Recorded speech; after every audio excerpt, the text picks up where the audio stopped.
Halo guys, Assalamualaikum warahmatullahi wabarakatuh. Bertemu lagi dengan Miss Aul di materi selanjutnya, yaitu elektrolisis hukum Faraday. Guys, sebetulnya materi ini masih termasuk bab elektrokimia.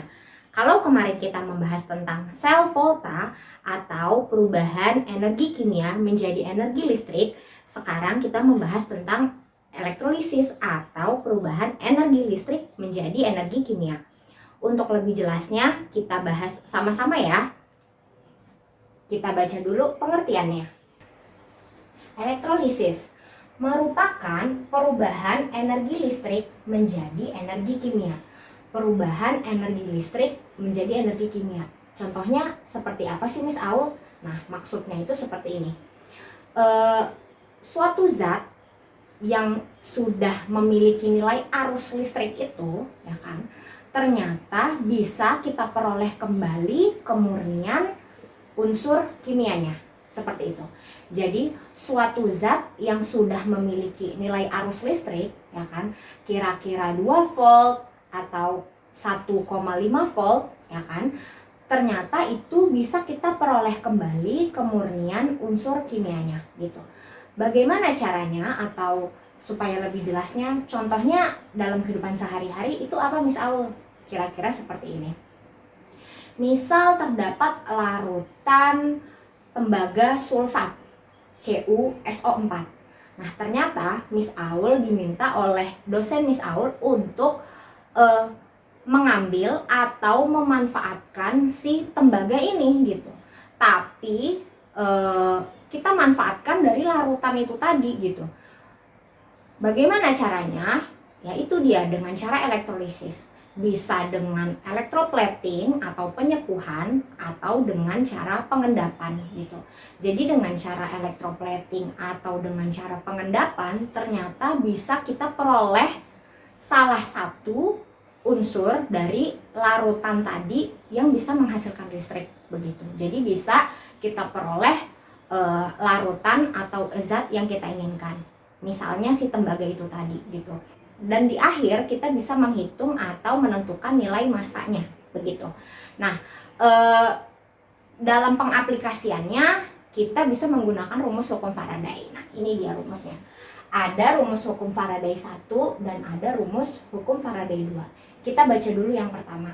Yang pertama, rumusnya adalah W sama dengan E dikali I dikali T per 96500. Jadi W di sini adalah massa. Jadi massa suatu zat yang akan kita ukur. Kira-kira seperti itu. Nah, E di sini adalah massa ekivalen, I adalah arusnya, T waktu, sedangkan 96500 ini adalah nilai Faraday. 1 Faraday sama dengan 96.500 coulomb gitu.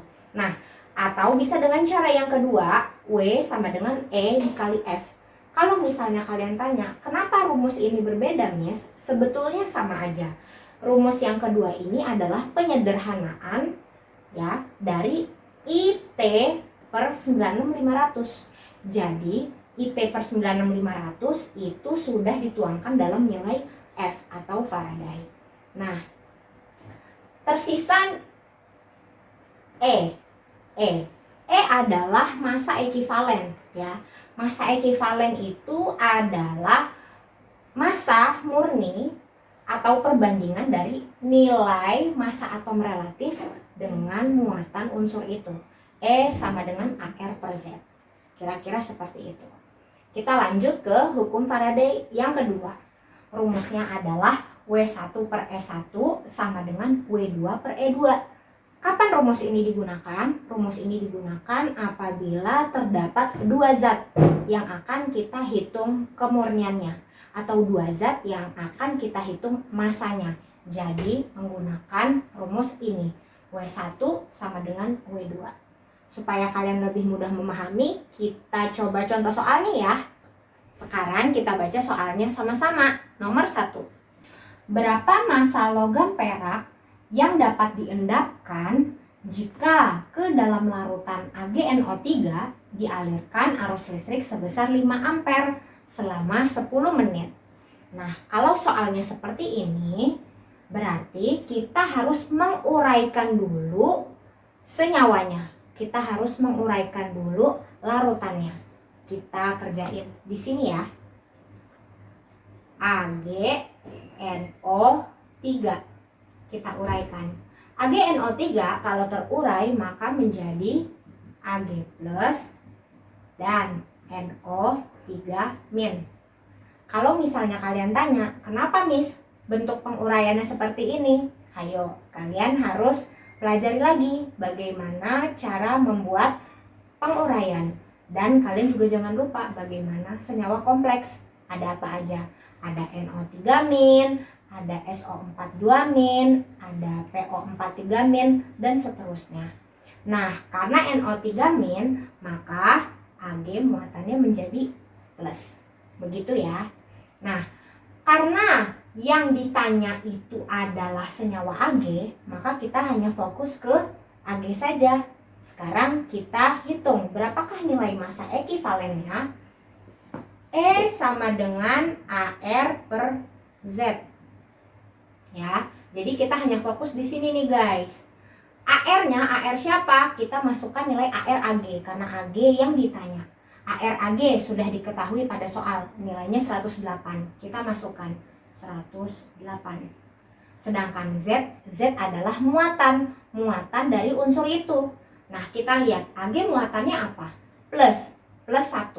Berarti kita tulis di sini muatannya 1. Berapakah nilai E-nya? 108 dibagi 1 sama dengan 108. Sekarang sudah kita temukan ya nilai E dari Ag. Nah, menurut kalian kita harus menggunakan rumus yang mana? Yang pertama atau yang kedua? Ayo, kita gunakan rumus yang pertama ya. Karena pada soal sudah disebutkan nilai arusnya 5 ampere dan juga sudah ada waktu 10 menit. Kerjakan di sini deh. W sama dengan E dikali I dikali T per 96.500. Langsung kita masukkan aja ya bilangannya. E nilainya 108. I arus pada soal disebutkan 5 ampere. T adalah waktu, tapi satuannya berupa second. Sedangkan pada soal masih menit, berarti kita harus ubah dulu menjadi second. Kalau 10 menit berarti berapa second? 10 dikali 60 berarti 600 second. 600 per 96.500. Hasilnya adalah 3,3 gram. Jadi seperti itu ya. Bahwa W atau massa satuannya itu adalah gram. Berarti di sini sudah kita dapatkan bahwa perak yang dapat diendapkan yaitu sebanyak 3,3 gram. Kira-kira seperti itu, mudah-mudahan kalian paham. Guys, sekarang kita masuk ke contoh soal yang kedua ya, hukum Faraday 2. Kita baca soalnya sama-sama. Arus yang sama dialirkan ke dalam larutan AgNO3 dan larutan CuSO4.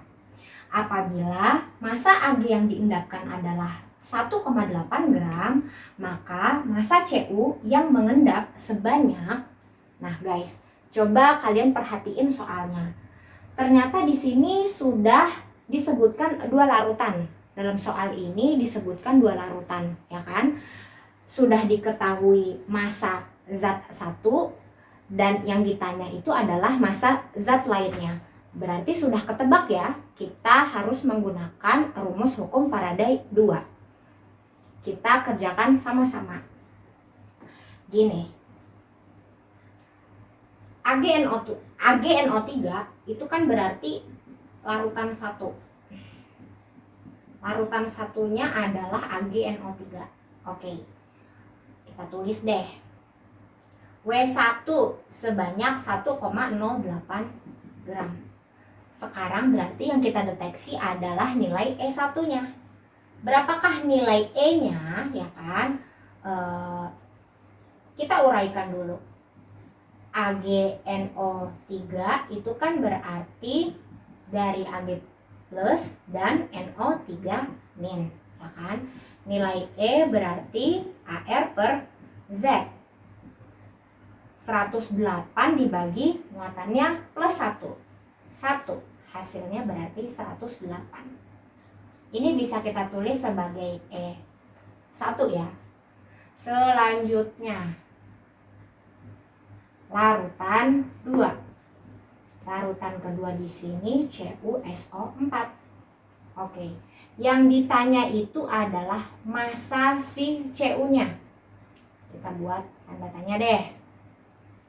Sekarang kita tentukan, hitung nilai E-nya. Bagaimana? Berarti kan kita harus menguraikan, ya kan? CuSO4 kalau terurai itu menjadi Cu2+ dan SO4 2-. 2+2-, ya. Oke, kita tentukan nilai E-nya. E sama dengan AR per Z. AR Cu nilainya 63,5. Z adalah muatan dari Cu di sini 2+, berarti kita masukkan nilainya 2. 63,5 dibagi 2 adalah 31,75. Bisa kita tetapkan di sini sebagai E2 ya berarti. Oke, karena sekarang kita sudah punya nilai semuanya dari yang diminta, berarti kita tinggal masukkan ke dalam rumusnya aja. W1 per E1 sama dengan W2 per E2. W1 nilainya 1,08, E1 108. W2 yang ditanya, E2 nilainya 31,75. Berarti bagaimana guys? W2 sama dengan kali silang ya, 1,08 dikali 31,75 per 108 hasilnya 0,3175. Jangan lupa ya satuannya yaitu gram. Gitu guys, berarti sudah kita temukan bahwa massa Cu atau tembaga yang berhasil diendapkan yaitu sebanyak 0,3175 gram. Mudah-mudahan kalian paham.